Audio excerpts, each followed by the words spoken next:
Mega productions Subaskaran தயாரிப்பில் அறிமுக இயக்குனர் AR ஜீவா இயக்கத்தில் அனுபமா பரமேஸ்வரன் நடிப்பில் லாக்டவுன் உங்கள் அபிமான திரையரங்குகளில்.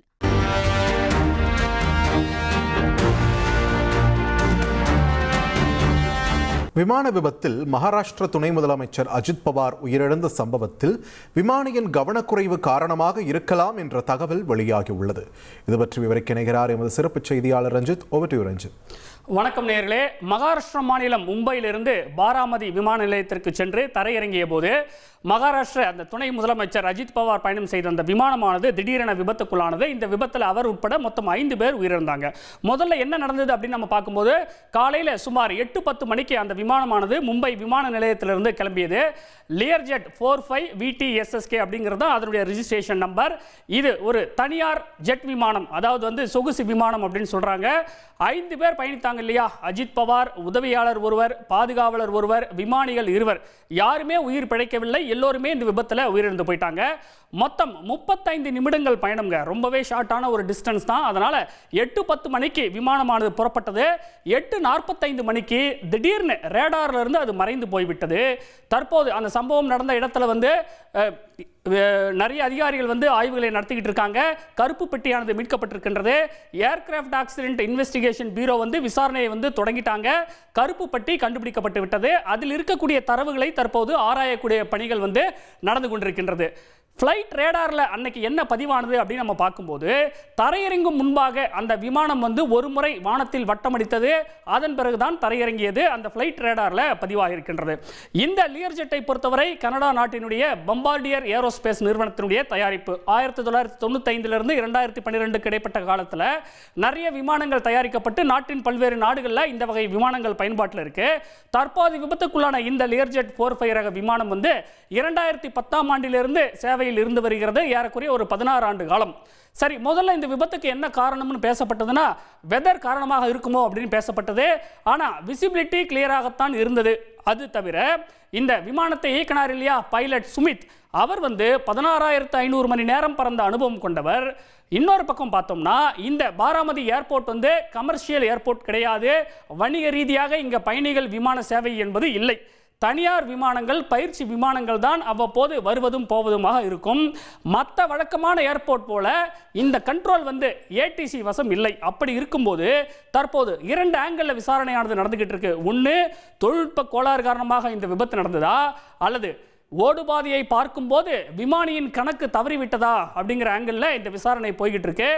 முதல்ல அந்த பாராமதி ஏர்போர்ட்டை அந்த விமானம் நெருங்கி வந்தபோது ஓடுபாதை தெரியுதா அப்படின்னு கேட்டிருக்கிறாங்க. அதுக்கு விமானி தெரியலன்னு சொல்றாரு. கோ அரவுண்ட் அப்படின்னு ஒரு கட்டளை பிறப்பிக்கிறாங்க. மறுபடியும் அந்த விமானமானது அந்த விமான நிலையத்துக்கு மேலே ஒரு முறை சுற்றி 2வது முறையாக முயற்சி பண்ணுறாங்க லேண்ட் பண்ணுறதுக்கு. அப்போ விமானம் பார்த்தீங்கன்னா மறுபடியும் உங்களுக்கு ஓடுபாதை தெரியுதான்னு கேட்குறாங்க. சில நொடிகள் நிசப்தமாக இருக்குது, எந்த பதிலும் இல்லை. அதுக்கப்புறம் உடனே சுதாரித்து கொண்டு விமானி ஆம் சரி தெரிகின்றது, ஓடுபாதை தெரிகின்றதுன்னு சொல்கிறாரு. சரி அப்படின்னு தரையிறக்க அனுமதி கொடுக்குறாங்க. அப்படி தரையிறக்கும் போது தான் ஓடுபாதைக்கு முன்பாகவே 100 மீட்டர் முன்னாலேயே, இன்னும் சொல்லப்போனால் அந்த விமானம் ஓடுபாதைக்கே செல்லலை, ஓடுபாதைக்கு முன்பு 100 மீட்டர் தொலைவிலேயே கீழே விழுந்து விமானமானது நொறுங்கிவிட்டது. இப்போ இந்த ஏர்போர்ட் கிளாஸ் G அப்படிங்கிற வகைப்பாட்டில் வருது அப்படின்னு புதிய தகவல்கள் வெளியாக இருக்கின்றது. அப்படின்னா என்னன்னா விசிபிலிட்டி 5 கிலோமீட்டர் இருந்தால் தான் தரையிறக்கி இருக்கணும். அப்படி இருக்கும்போது சம்பவம் நடந்த அன்னைக்கு 3 கிலோமீட்டருக்கும் குறைவாகத்தான் விசிபிலிட்டி இருந்தது. அப்ப ஏன் இப்படிப்பட்ட ஒரு சூழல்ல விமானம் தரையிறங்க முயற்சி மேற்கொள்ளப்பட்டது அப்படின்ற கேள்விகள் எழுகின்றது. இந்த நேரத்தில் நம்முடைய அமெரிக்காவிலிருந்து ஓய்வு பெற்ற பைலட் அசோகன் நினைக்கிறார். அவரிடம் நாம் பேசலாம். சார் வணக்கம், இணைப்பில் இருந்தமைக்கு நன்றி. சார், இப்ப கிளாஸ் G ஏர்போர்ட்னு சொல்றாங்க. இப்ப முதல்ல விமானி கிட்ட கேட்கறாங்க, அவரு தெரியலங்கிறாரு. திரும்ப கோ அரவுண்ட் ஒரு முறை போயிட்டு வந்த பிற்பாடு மறுபடியும் கேட்கறாங்க. ஒரு சின்ன நிசப்தம், ஆனா மறுபடியும் தெரியுதுன்னு சொல்லிட்டு தான் தரையிறங்க அனுமதி கொடுக்கப்படுகின்றது. இந்த விபத்துக்கு என்ன காரணமா இருக்கும் சார்? இந்த விபத்துக்கு காரணம் 99%, 99.99 கூட சொல்லலாம். இது நிச்சயமா வெதர் ரிலேட்டட் தான். வெதர்னா மோசமான ஒரு ஸ்ட்ரோமோ தண்டர் ஸ்ட்ரோமோ அந்த மாதிரி கிடையாது. இது அன்னைக்கு இருக்கிற அந்த விசிபிலிட்டி தான் மெயின் காரணமா போயிடுச்சு. விசிபிலிட்டி பத்தி நான் சொல்றேன். என்னன்னா, இப்ப நீங்க சொன்னீங்க 5 கிலோமீட்டர் வேணும்னு G கிளாஸ் ஏர்போர்ட்டுக்கு. அது உண்மைதான். 5 கிலோமீட்டர் மினிமம் ஹரிசாண்டல் டிஸ்டன்ஸ் நம்ம பார்க்க முடியணும். ஆனா இதை எப்படி அனுமானிக்கிறது அப்படின்னா சும்மா கண்ணால பார்த்து தான் அனுமானிக்க முடியும். இது நிச்சயமா தவறா இருக்கும். 3 கிலோமீட்டர் சமயத்துல 5 கிலோமீட்டரா தெரியலாம். ஏன்னா இதே இடத்துல இந்த ஜி கிளாஸ் ஏர்போர்ட் இல்லாத வேற ஏர்போர்ட் இருந்திருந்தா அங்க மீட்டார் அல்லது ஏடிஸ் அப்படிங்கறது வந்து கம்யூனிகேட் பண்ணி சொல்லும் எவ்வளவு விசிபிலிட்டி இருக்குன்னு. அது வந்து துல்லியமா சொல்லும். ஆனா இங்க சொல்றதுக்கு எதுவுமே கிடையாது. பைலட்டோடைய ஒரு அனுமானம் தான், ஜட்ஜ்மெண்ட் தான். அதனால அது கூட முக்கியம் இல்ல. அதை விட ஒரு முக்கியம் என்ன அப்படின்னா, நீங்க ரன்வே அப்ரோச் பண்ணும்போது இந்த என்டையர் ரன்வேயும் பார்க்க முடியணும். இதே வந்து ஐஎல்எஸ் அப்ரோச்னு சொல்லக்கூடிய இன்ஸ்ட்ருமெண்ட் லேண்டிங் சிஸ்டம் இருந்திருந்தால் உங்களுக்கு 500 மீட்டர் அல்லது 300 மீட்டர் இருந்தா கூட உங்களால லேண்ட் பண்ண முடியும். ஏன்னா உங்களுக்கு கைடன்ஸ் இருக்கும், கரெக்டா சிஸ்டம் கைட் பண்ணும். இது கண்ணால மட்டுமே பார்த்து பண்றது. இது ஆப்டிக்கல் இல்யூஷன். எவ்வளவு எக்ஸ்பீரியன்ஸ் இருக்கிற பைலட்டும் அவங்களுக்கு ஹியூமன் லிமிடேஷன் இங்கதான் வருது. அங்க தவறான ஜட்ஜ்மெண்ட் வந்துடும். அதை விட சமயத்துல எக்ஸ்பீரியன்ஸே நெகட்டிவா போறதுக்கு வாய்ப்பு இருக்கு. ஏன்னா இந்த மாதிரி சூழ்நிலையில பல முறை அவர் இறக்கியிருப்பாரு, சக்சஸ்ஃபுல்லா பண்ணியிருப்பாருங்கும் போது ஒரு கான்பிடன்ஸ் கிரியேட் ஆகும். இந்த முறை சிறு சிறு தவறுகள் ஆட் அப் பண்ணிட்டு போயிட்டே வரும்போது அந்த உயரம், வேகம், அந்த இது எல்லாமே மிஸ்ஜட்ஜ் ஆயிடும். உங்களுக்கு கம்ப்ளீட்டா மிஸ்ஜட்ஜ் பண்ணும்போது தான் கடைசி அவங்க ரியலைஸ் பண்ணியிருக்காங்கன்னு தெரிய வருது அந்த கடைசி ஒரு சின்ன கான்வர்சேஷன்ல.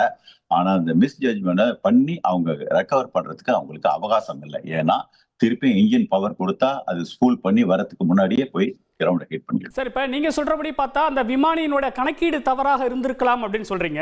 ஆனா இன்னொரு பக்கம் சிசிடிவி காட்சிகளை நம்ம பார்க்கும்போது விமானம் தரையிறங்குவதற்கு முன்பாகவே அப்படி ஒரு டைவ் அடிச்சு கீழே விழற மாதிரி இருக்கு இல்லையா? அப்ப ஏற்கனவே அந்த ஒரு தொழில்நுட்ப கோளாறு மாதிரியான விஷயங்களும் இருந்திருக்குமோ? இல்ல, நிச்சயமா எதையுமே ரூல் அவுட் பண்ண முடியாது. பட் இருந்தாலும் சொல்றேன் என்ன காரணம் அப்படின்னா, நான் சொன்ன மாதிரி உங்களை வந்து கம்ப்ளீட்டா மூளையும் உங்க கண்ணும் வந்து மனிதன் அது ஏமாத்திடுது, ஈஸியா ஏமாத்திடும். எவ்வளவு அனுபவம் இருந்தாலும் என்ன பண்ணிருந்தா உங்களோட உயரத்தை இதையும் மாத்தி காமிக்கிறது ஆப்டிக்கல் இல்யூஷன் அவங்களுக்கும் வரதான் செய்யும்.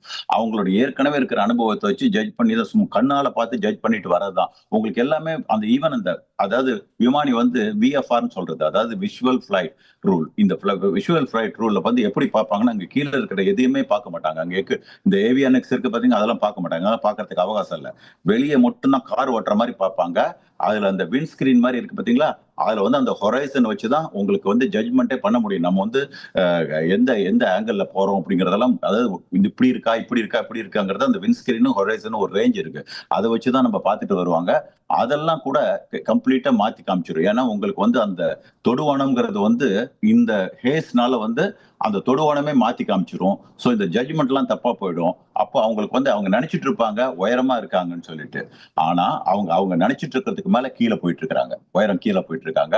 அவங்க இன்னும் அதனால வந்து இந்த எல்லாமே என்ன ஆயிடுதுன்னா, இந்த ஒரு மிஸ் ஜட்ஜ்மெண்ட் ஸ்லோவா ஆட் அப் பண்ணிட்டு போயிட்டு வந்திருக்காங்க. ஃபர்ஸ்ட் தடவை கோ அரவுண்ட் பண்ணிருக்காங்கன்னா அவங்களுக்கு சுத்தமா தெரியல. இந்த ரன்வே விஷுவல் ரேஞ்சும் அவங்களுக்கு கரெக்டா இல்ல.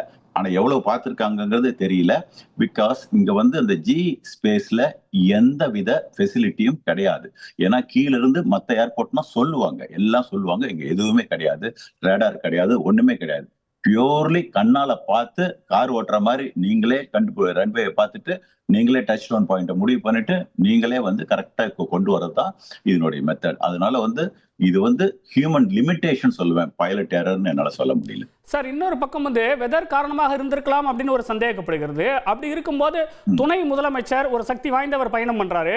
முதல் முறை வந்து தரையிறங்க முடியல. அப்ப மறுபடியும் 2வது முறை வந்து அவங்க தரையிறங்குறாங்கன்னு சொல்லும் போது அவருடைய அந்த இன்டர்ஃபியரன்ஸ் இதுல ஏதாவது இருந்திருக்க வாய்ப்புகள் இருக்குமா? நிச்சயமா இல்ல. ஏன்னா இது வந்து அது அது வாய்ப்பு இல்ல.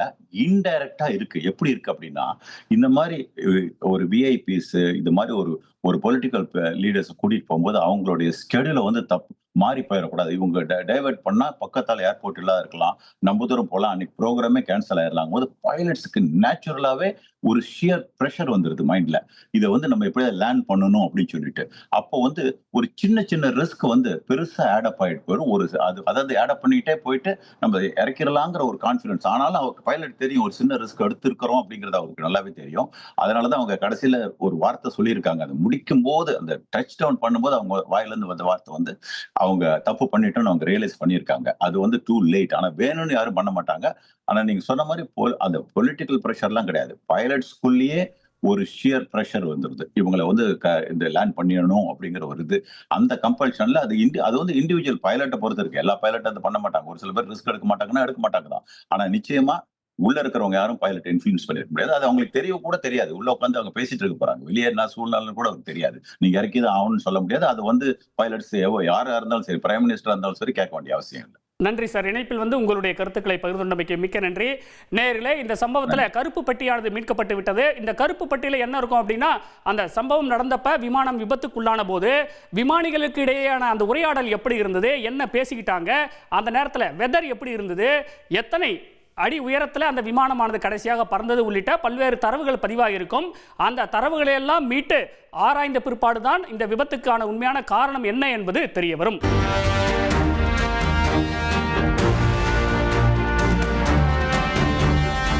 லைகா புரொடக்ஷன்ஸ் சுபாஸ்கரன் தயாரிப்பில் அறிமுக இயக்குனர் AR ஜீவா இயக்கத்தில் அனுபமா பரமேஸ்வரன் நடிப்பில் லாக்டவுன் உங்கள் அபிமான திரையரங்குகளில்.